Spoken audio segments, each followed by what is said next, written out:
ଶନି ମହାଗ୍ରହଙ୍କର ବକ୍ରଗମନ ସମୟରେ ବିଛା ରାଶି ଜାତ ବ୍ୟକ୍ତି ପାଇବାକୁ ଥିବା ଅଶୁଭ ଫଳକୁ ଏଡ଼ାଇ ଶୁଭ ଫଳ ପାଇବା ନିମନ୍ତେ ଶ୍ରୀକ୍ଷେତ୍ର ପୁରୀରେ ବିରାଜିତ ମହାବିଷ୍ଣୁ ଶ୍ରୀ ଜଗନ୍ନାଥ ମହାପ୍ରଭୁଙ୍କୁ ଦର୍ଶନ କରନ୍ତୁ। ବିଛା ରାଶି ଜାତ ବ୍ୟକ୍ତିଙ୍କର ରହିଥିବା ସମସ୍ତ ଦୋଷ ଖଣ୍ଡନ ହୋଇ ମନବାଞ୍ଛିତ ଫଳ ପ୍ରାପ୍ତ ହେବ। ଜୟ ଜଗନ୍ନାଥ।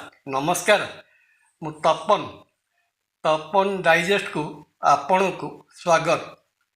ଶନିଦେବ ରାଶି ଚକ୍ରର ଶେଷ ରାଶି ମୀନ ରାଶିରେ ପ୍ରାୟ 5 ମାସ ପାଇଁ ବକ୍ର ଭାବରେ ଚଳନ କରୁଛନ୍ତି। ଶନି ମହାଗ୍ରହଙ୍କର ଏହି ଓଲଟା ଗତିର ପ୍ରଭାବ ରାଶିଚକ୍ରର 12 ଗୋଟି ରାଶି ଉପରେ ଭିନ୍ନ ଭିନ୍ନ ପ୍ରଭାବ ପକାଇଥାଏ। ଏହି କ୍ରମରେ ଆଜି ଜାଣିବା ଶନି ମହାଗ୍ରହଙ୍କର 5 ମାସ ପାଇଁ ଏହି ଓଲଟା ଗତିର ପ୍ରଭାବ ବିଛା ରାଶି ପାଇଁ କିପରି ରହୁଅଛି। ବିଛା ରାଶି ଜାତ ବ୍ୟକ୍ତି ଏହି ସମୟରେ ନୂତନ ଆଶାର କିରଣ ଦେଖିବେ।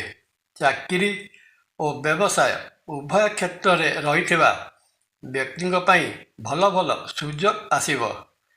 ଦୀର୍ଘ ଦିନରୁ ଅପେକ୍ଷାରତ ରହିଥିବା ଚାକିରି କ୍ଷେତ୍ରରେ ପ୍ରମୋସନର ଖବର ଏହି ସମୟରେ ହସ୍ତଗତ ହେବ। ମନ ପସନ୍ଦର ଜାଗା ଅଥବା ପୋଷ୍ଟକୁ ବଦଳି ହୋଇପାରେ।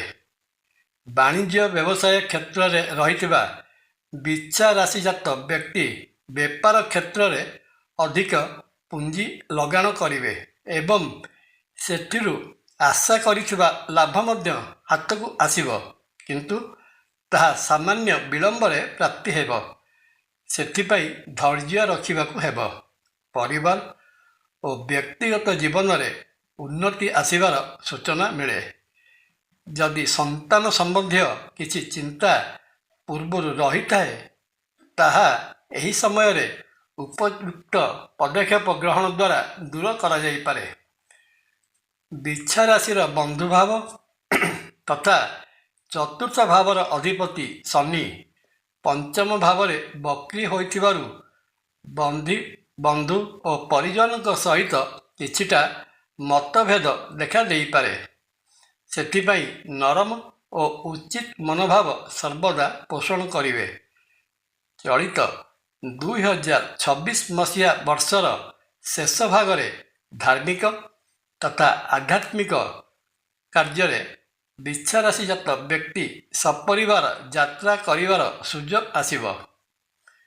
ପ୍ରେମ ସମ୍ପର୍କରେ ରହିଥିବା ବିଛା ରାଶିଜାତ ପୁଅ ଓ ଝିଅ ପାର୍ଟନରଙ୍କ ପ୍ରତି ମନରେ ସନ୍ଦେହ ଭାବ ପୋଷଣ କରିବେ। ସ୍ୱାସ୍ଥ୍ୟ ଦୃଷ୍ଟିରୁ ଶନିଙ୍କର ଏହି ବକ୍ର ଚଳନ ଅଥବା ବକ୍ର ଗୋଚର ବିଛା ରାଶି ପାଇଁ ମାନସିକ ଦୁଶ୍ଚିନ୍ତାର ସମୟ ହେବ। ସର୍ବଦା ଶରୀରରେ ଆଳସ୍ୟ ଭାବ ଲାଗି ରହିବ। ଏକାନ୍ତ ପ୍ରିୟ ହେବେ। ଯଦି କିଛି ପୁରୁଣା ରୋଗ ଭୋଗ କରୁଥାନ୍ତି, ସେଥିପାଇଁ ବିଶେଷ ସତର୍କତାମୂଳକ ପଦକ୍ଷେପ ଗ୍ରହଣ କରିବେ, ନଚେତ୍ ରୋଗର ପ୍ରାଦୁର୍ଭାବ ବଢ଼ିଯାଇପାରେ। ବିଛା ରାଶିଜାତ ବ୍ୟକ୍ତି ଶନିଙ୍କର ଏହି 5 ମାସର ବକ୍ରଗତି ସମୟରେ ଅଶୁଭ ଫଳକୁ ଏଡ଼ାଇ ଶୁଭ ଫଳ ପାଇବା ନିମନ୍ତେ ପ୍ରତ୍ୟହ ହନୁମାନ ଚାଳିସା ପାଠ କରନ୍ତୁ।